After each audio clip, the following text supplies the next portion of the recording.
Hello दोस्तों, कैसे हो आप लोग। उम्मीद करता हूँ कि आप लोग एकदम बढ़िया होंगे। आज हम लेके आए हैं कुछ इम्पोर्टेंट क्वेश्चन जो कि आपके लिए परीक्षा के लिए अति महत्वपूर्ण है।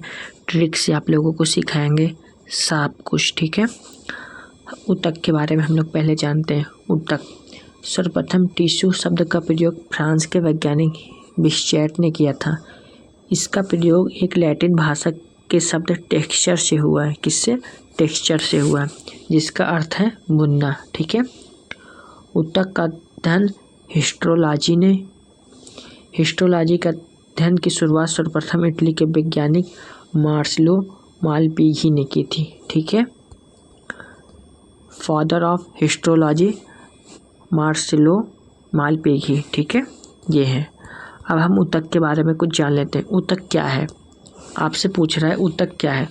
ऊतक वह कोशिका है जो संरचना, कार्य और उत्पत्ति में समान है, जो कार्य और उत्पत्ति में समान है और आपस में मिलकर ऊतक का निर्माण करते हैं, उन्हें हम ऊतक कहते हैं, ठीक है। ऊतक सेल की बड़ी संरचना होती है। ऊतक सेल की बड़ी संरचना होती है। ऊतक हमारे कितने प्रकार के होते हैं? ऊतक हमारे दो प्रकार के होते हैं। एक जंतु का ऊतक होता है और एक पादप ऊतक होता है, ठीक है। अब हम ऊतक के बारे में और कुछ जान लेते हैं। उपकला ऊतक एक हमारा है। उपकला ऊतक, यह ऊतक हमारे शरीर की बाहरी एवं भीतरी परत बनाने का काम करता है। उपकला ऊतक, ठीक है। यह ऊतक शरीर की खुली सतह, ओपन सरफेस को सुरक्षा प्रदान करती है।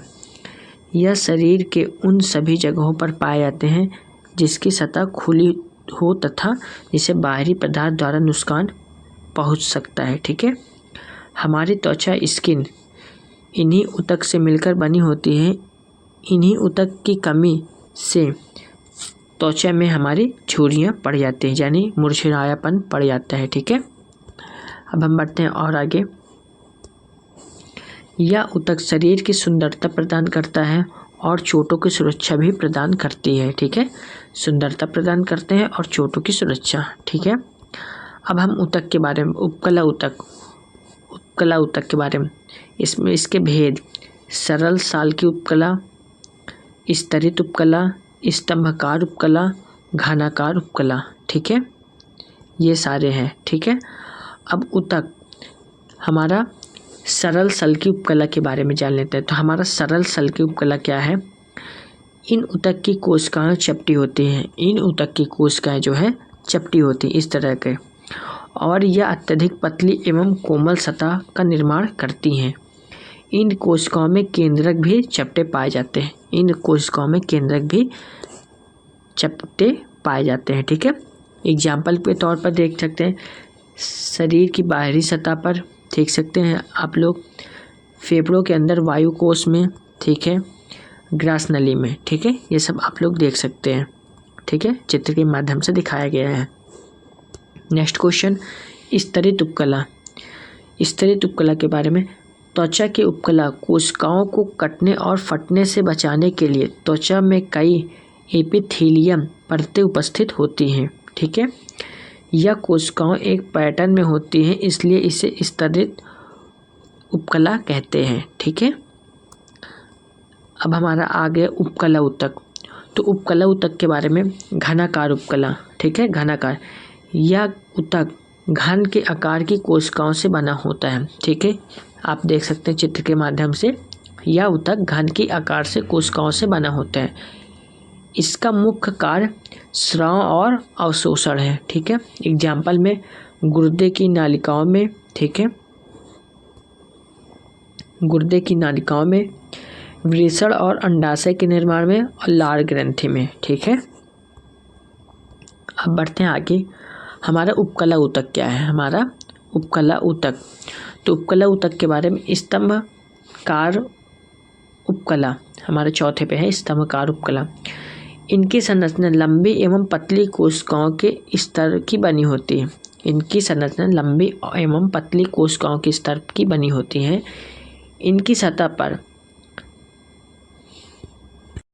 माइक्रोविली पाए जाते हैं, ठीक है।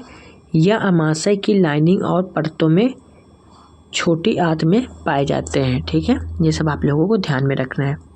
नेक्स्ट पे आते हैं हमारा पेशी ऊतक। पेशी ऊतक क्या है? यह वह ऊतक है जिससे जंतुओं के शरीर की पेशियाँ निर्मित होती हैं। पेशी ऊतक लंबी और पतली कोशिकाओं से बने होते हैं। पेशी ऊतक हमारे शरीर की मांसपेशियों को बनाने और उन्हें नियंत्रित करने का कार्य करते हैं। पेशी ऊतक संकुचन के गुण के कारण अंगों में गतिविधि भी प्रदान करते हैं। इन पेशियों में विशेष प्रकार के प्रोटीन होते हैं जिसे संकुचनशील प्रोटीन कहते हैं। ठीक है, ये सब आप लोगों को ध्यान रखना है। ट्रिक के माध्यम से सब कुछ याद करा रहा हूँ आप लोगों को। इसी संकुचन और स्थिलीन से शरीर की गति मिलती है। ठीक है, अब हमारा पेशी ऊतक। पेशी ऊतक क्या है? पेशी ऊतक के प्रकार। पेशी ऊतक 3 प्रकार के होते हैं हमारे। एक हमारा रेखी पेशी ऊतक होता है, इसे कंकाल पेशी ऊतक और स्वैच्छिक पेशी ऊतक के नाम से भी जानते हैं। ठीक है, एक हमारा आरेखी पेशी ऊतक होता है, इसे चिकनी पेशी ऊतक और स्वैच्छिक पेशी ऊतक भी कहते हैं। एक हमारा हृदय पेशी ऊतक होते हैं। हमारे कितने होते हैं पेशी? तो ये 3 होते हैं। ठीक है, बट आगे हमारा पेशी ऊतक के बारे में पढ़ लेते हैं। रेखी पेशी ऊतक। तो रेखी पेशी ऊतक क्या होते हैं? इन ऊतकों की कोशिकाएं लंबी बेलनाकार एवं रेखाओं की तरह प्रतीत होती हैं, इसलिए इसे रेखी ऊतक कहते हैं। नेक्स्ट पे हमेशा हड्डियों से जुड़ी रहती है और शरीर की गति प्रदान करने में सहायक होती है, इसलिए इसे कंकाल कोशिका भी कहते हैं। नेक्स्ट पे जिन अंगों पर हमारा नियंत्रण होता है या वहीं पाई जाती हैं, इसलिए इनको स्वैच्छिक ऊतक भी कहते हैं। ठीक है, अब नेक्स्ट पे आते हैं, ये हमारा आरेखी पेशी ऊतक। आरेखी पेशी ऊतक के बारे में, तो यह पतली और लंबी होती है, परंतु इन पर रेखाएं या धारियाँ नहीं होती हैं, इसलिए इन्हें आरेखी पेशी कहते हैं। इनका संकुचन हमारी इच्छा के अनुसार नहीं होता है। यह शरीर के उन अंगों पर पाई जाती हैं जिन पर हमारा नियंत्रण नहीं होता है, जैसे आहार नाल में भोजन का प्रभाव और शरीर के भीतरी अंगों का कार्य करना। ठीक है, अब बढ़ते अपने नेक्स्ट पे हमारा क्या है? हृदय पेशी ऊतक। हृदय पेशी ऊतक हमारा हृदय पेशी का बना होता है। यह हृदय के अंदर होती हैं और इनकी क्रिया अनैच्छिक होती हैं। ठीक है,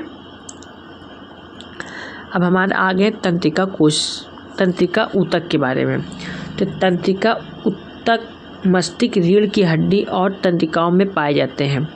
यह शरीर के कई गतिविधियों के समन्वय और नियंत्रण के लिए जिम्मेदार होते हैं। ठीक है, तंत्रिका ऊतक संवेदना को शरीर के एक भाग से दूसरे भाग में भेजने का कार्य करते हैं। तंत्रिका ऊतक की कोशिकाओं को न्यूरॉन कहा जाता है। न्यूरॉन तंत्रिका ऊतक की कार्यात्मक इकाई है। ठीक है, बढ़ते अपने नेक्स्ट की ओर। नेक्स्ट पे क्या है हमारा? संयोजी ऊतक।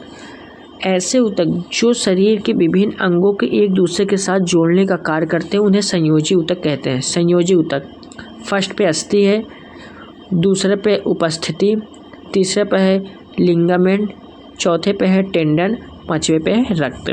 ठीक है, ये हमारे 5 हैं। अब हमारे आगे अस्थि पे। अस्थि क्या है? अस्थि एक प्रकार का संयोजी ऊतक होता है। ठीक है, शरीर को प्रोटेक्शन और मूवमेंट प्रदान करती है। आरबीसी और डब्ल्यूबीसी फॉर्मेशन करने में काम करते हैं। बोन अपने अंदर मिनरल्स को स्टोर करके रखती है। ठीक है, इसकी उपस्थिति सेल्स को ऑस्टियोयोक्टाइड कहते हैं। ठीक है, ये सब आप लोगों को ध्यान में रखना है। अब हम आ गए संयोजी ऊतक के बारे में। ठीक है, संयोजी ऊतक, इसकी उपस्थिति एक विशेष प्रकार की संयोजी ऊतक है। यह जोड़ों को नरम करने और हड्डियों को सरकने और घूमने के लिए एक चिकनी सतह प्रदान करता है और उन क्षेत्रों में सहायता प्रदान करने का काम करता है जहां लचीलेपन बनाए रखा की आवश्यकता होती है। ठीक है, लचीलेपन बनाए रखने की आवश्यकता होती है। अब हम बढ़ते अपने नेक्स्ट पे हमारा क्या है? संयोजी ऊतक। संयोजी ऊतक हमारा क्या है? हड्डियों को मांसपेशियों से कनेक्ट करने वाला ऊतक। ठीक है, हड्डियों को हड्डियों से कनेक्ट करने वाला ऊतक लिगामेंट, ठीक है, ये टेंडन, ठीक है। अब आ गए संयोजी ऊतक। संयोजी ऊतक रक्त के बारे में।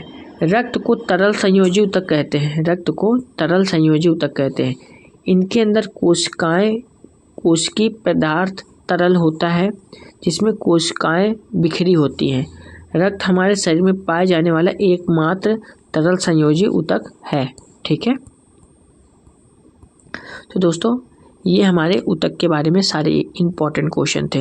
ये हमने ट्रिक के माध्यम से और आप लोगों को शॉर्ट फॉर्म में आप लोगों को हमने सब कुछ बता दिया। वीडियो अगर आप लोगों को अच्छी लगी हो तो वीडियो को एक लाइक ज़रूर आप लोग करिएगा। चैनल पर नए तो चैनल को ज़रूर सब्सक्राइब कर लीजिए, बेल आइकन को ज़रूर प्रेस कर लीजिए, ताकि आने वाली हर एक वीडियो की नोटिफिकेशन आप लोगों को मिलती रहे। और इसकी PDF मेरे टेलीग्राम चैनल पर मिल जाएगी। आप लोग टेलीग्राम चैनल को ज्वाइन करके इसकी PDF प्राप्त कर सकते हैं, ठीक है दोस्तों। जय हिंद, जय भारत।